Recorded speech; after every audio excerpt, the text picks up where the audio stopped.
accused of witchcraft, bound in ropes and thrown into an icy river. If she sank, she was innocent. If she floated, she was guilty. This was the brutal trial by cold water, and Anna's fate was already sealed. The village of Eberwald lay deep in the folds of a German forest, where mist clung to the trees and winters bit hard. Life here was always on the edge. Fields had to fight rocky soil, cattle were fragile against the cold, and every season seemed to bring more hardship than hope. In such a place, faith and fear walked hand in hand. When good fortune came, the villagers spoke of God's blessing, but when bad luck fell, they looked for someone to blame. Anna Meyer had lived quietly on the edge of this world. She was not a woman who sought attention. A widow since the war had claimed her husband, she raised her young son alone in a timber cottage near the forest. To survive, she gathered herbs and roots, sometimes treating fevers or stomach pains with teas she brewed. Many said she had a knack for predicting storms or sensing when sickness was coming. For Anna, it was observation, nothing more. But in a world ruled by superstition, such gifts could just as easily be seen as curses. That winter had been harsher than most. Crops withered, livestock starved, and a strange fever spread among the children. Fear sharpened suspicion into knives. When one boy, healthy only the day before, fell ill and died within hours, grief quickly turned into accusation. His mother, eyes wild with rage and despair, pointed at Anna. She cursed him, she screamed. She'd poisoned him with her herbs. The words spread like wildfire. Witch, someone whispered, then louder, witch. Before night fell, a mob gathered outside Anna's home. Torches flickered in the darkness, shadows stretching against the snow. Her son clung to her skirts, crying as the men pulled her out into the open. Rough hands gripped her arms, dragging her toward the village square. She did not fight. Her voice trembled as she begged, "I am no witch, I only tried to help." But no one listened. At the front of the crowd stood Father Ulrich, the priest, his black robes stiff in the cold air. His face was grave, his eyes shining with the conviction of a man who believed he was doing God's work. He raised his hand and the square fell silent. "The Lord will decide," he said, his voice echoing off timber walls. "Tomorrow at dawn she will face the trial of cold water. If she is pure, the river will accept her. If she is guilty, it will cast her out." The villagers murmured, some with satisfaction, others with unease. For Anna, the words landed like stones. She knew what such trials meant. Sink, and she would drown. Float, and she would burn. Either way, she would not walk free. That night, as she sat shivering in the church cellar with her wrists bound, Anna thought only of her son. His frightened face haunted her, and she whispered a single prayer. Not for herself, but that somehow he would survive what was coming. Dawn broke cold and colorless. The kind of morning where even the sun seemed reluctant to rise. A fog hung low across the fields, rolling down to the riverbank like a shroud. Long before the church bell tolled, the people of Eberwald were already gathering. Men carried bundles of wood to build the platform. Women wrapped cloaks tight around their shoulders, clutching children who stared wide-eyed at the spectacle to come. To the villagers, this was not only judgment, it was entertainment, a grim theater where fear dressed itself as righteousness. Anna was led from the church cellar by 2 guards, her wrists bound tightly with coarse rope. She had not slept. The cold of the night had sunk into her bones, and her lips were blue. Yet there was no wildness in her eyes, only exhaustion and a quiet despair. Her hair, once neatly plaited, now fell in tangled strands across her face. She scanned the crowd desperately for her son, but he was nowhere among the faces. A neighbor must have taken him, though whether out of pity or fear she did not know. The river waited at the edge of the village, its surface black and restless. Fed by mountain streams, it was always cold, but in winter, it became a thing of cruelty. Even the bravest men hesitated to wade into it, for the water could steal the strength from their limbs in minutes. Now that same river was called upon to pass judgment. Father Ulrich stepped forward, a Bible in one hand, a silver cross in the other. His breath clouded in the air as he spoke, his voice heavy with authority. "People of Eberwald," he declared, "God's truth will be revealed here today. This woman, Anna Meyer, is accused of consorting with the devil, of calling sickness and ruin upon our homes. If she is innocent, the water will welcome her and she will sink. If she is guilty, the river will reject her and she will float." A murmur of agreement rippled through the crowd. Many nodded, their fear transformed into certainty. For them, this was justice. For Anna, it was a trap with no escape. The guards tied another rope around her waist, its end held firmly by men on the bank. It was not for her safety but for their convenience, so they could haul her body back once the judgment was done. She stood trembling at the edge of the platform, her bare feet white against the frost. The air smelled of smoke from the villagers' torches and the sharp tang of pine. Anna whispered to herself, not words of defense but a prayer, soft enough that only she could hear. Her knees buckled as the guards pushed her forward. The crowd leaned in, breath held, eyes fixed on the water, and then, with a sudden shove, Anna plunged into the river. The water struck Anna like a wall of knives. The shock tore the breath from her lungs before she could even cry out.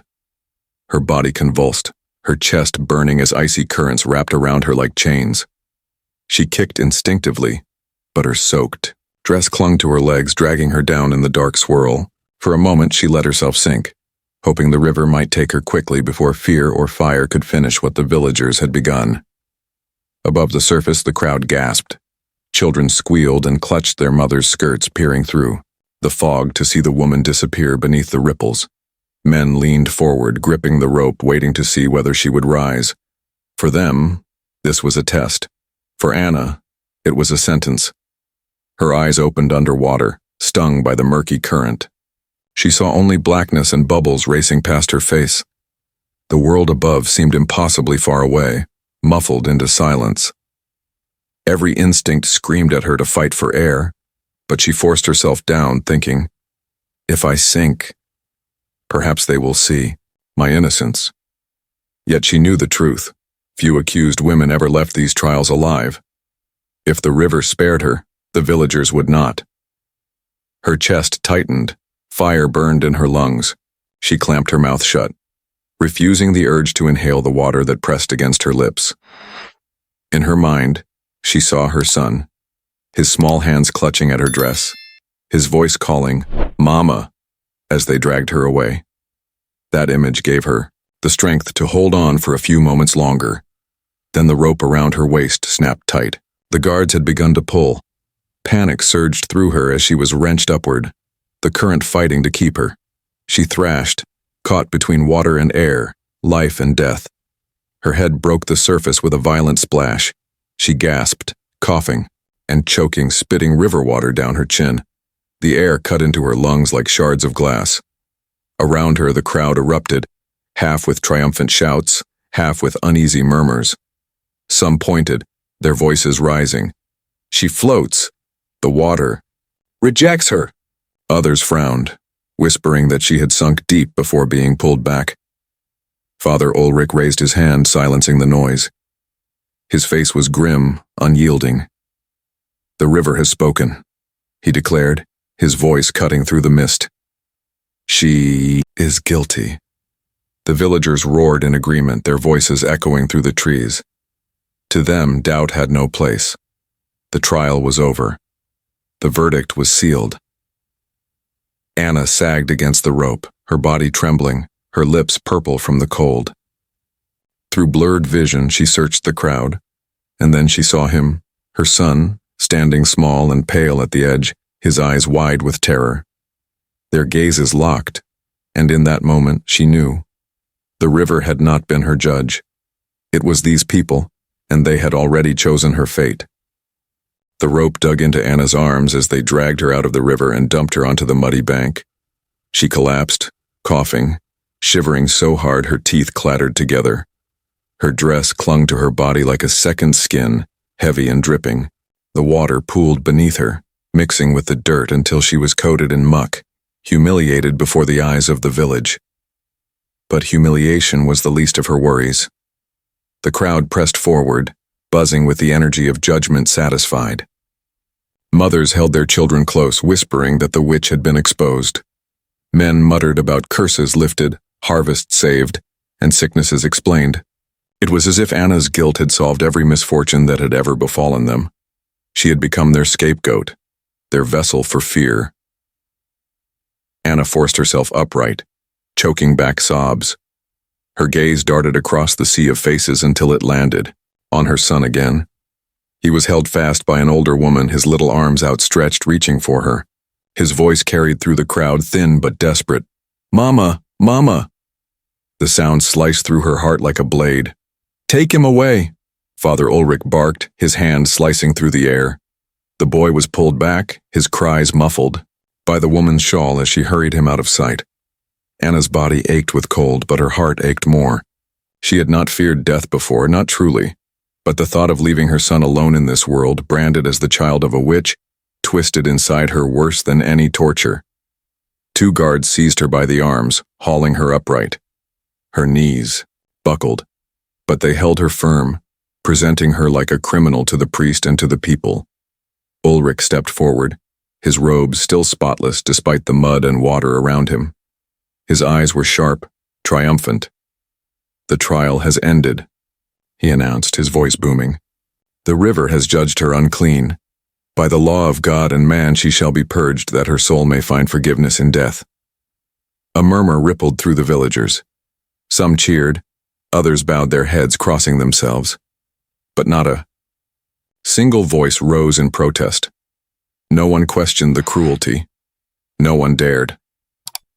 Anna's mind swirled.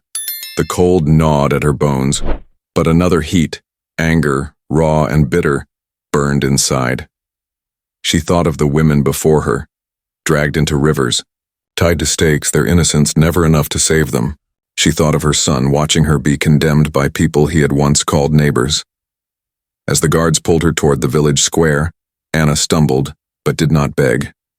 Her silence unsettled some in the crowd, but it was not mercy they sought, it was spectacle. The verdict had been spoken, yet Anna knew the true trial was only beginning. The path from the river to the square was narrow, lined with villagers who had followed like a grim procession. Torches sputtered in the damp air, their flames bending with the wind. The smoke hung low, thick, and acrid, stinging Anna's throat as she stumbled forward between her guards. Each step squelched in her soaked shoes, her dress clinging heavy as chains. She could hear the whisper of her own heart, fast and frantic, louder than the crowd's murmurs. Children clung to their mothers, peering out with wide eyes as if watching a carnival instead of a condemnation. Some boys pointed at her, grinning, with cruel delight, mocking her limp and her sodden hair plastered to her face. Anna kept her gaze fixed on the ground, refusing to give them the satisfaction of her tears. She would not let them see her break. The square came into view, and her stomach twisted. At its center stood a wooden stake, thick and tall, surrounded by piled branches and straw. The pyre was ready.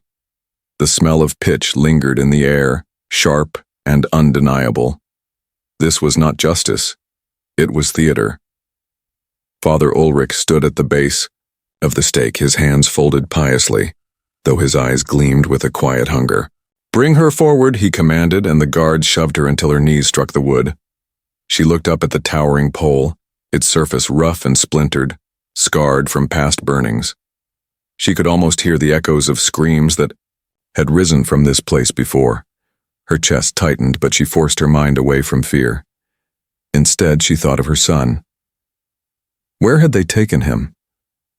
Was he hiding his face in the woman's shawl, or had he broken free to search for her? The thought gave her strength. She would endure this last humiliation with dignity, so that if her boy remembered this day, he would remember her unbowed. The guards bound her hands behind her back, the rope cutting deep into her wrists. They tied her waist, her legs securing her to the stake as if she were some wild beast. The villagers pressed closer, their faces pale in the firelight. Some looked away, uneasy. Others leaned forward eagerly, as though waiting for the first spark. Father Ulrich raised his hand, his voice carrying above the hush. This woman has been judged guilty. She has consorted with darkness, and now she shall be cleansed by holy fire. Let her death be a warning and a purification for us all.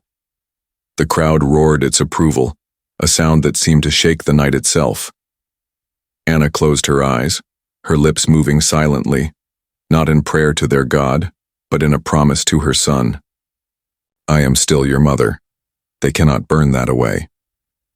The guard stepped back. A torch was lowered to the pyre. The flames had not yet caught, but already the heat of the crowd's hatred pressed against her like fire. The first flames licked the straw at Anna's feet, sputtering in the dampness but quickly catching. The crackle spread through the kindling, a growing hiss that clawed its way upward. Heat rolled against her shins, biting, then searing. She clenched her jaw, refusing to give the villagers the screams they craved. The crowd leaned closer, faces flickering in the glow. Children hid behind skirts, peeking out with fearful eyes, while men shouted prayers and women crossed themselves. To them this was salvation. To Anna, it was murder. Smoke billowed, thick and choking, wrapping around her throat. She coughed, her chest convulsing. But even through the haze, she searched the faces one last time. And there, at the edge of the square, she saw him. Her boy. His small frame struggled against the older woman holding him back, his fists pounding, her side as he cried out, "Mama! Mama!" His voice broke the night like a bell. Tears streamed down Anna's cheeks, though the fire's heat dried them as quickly as they fell. She strained against the ropes, not to escape, but to reach him, with her eyes.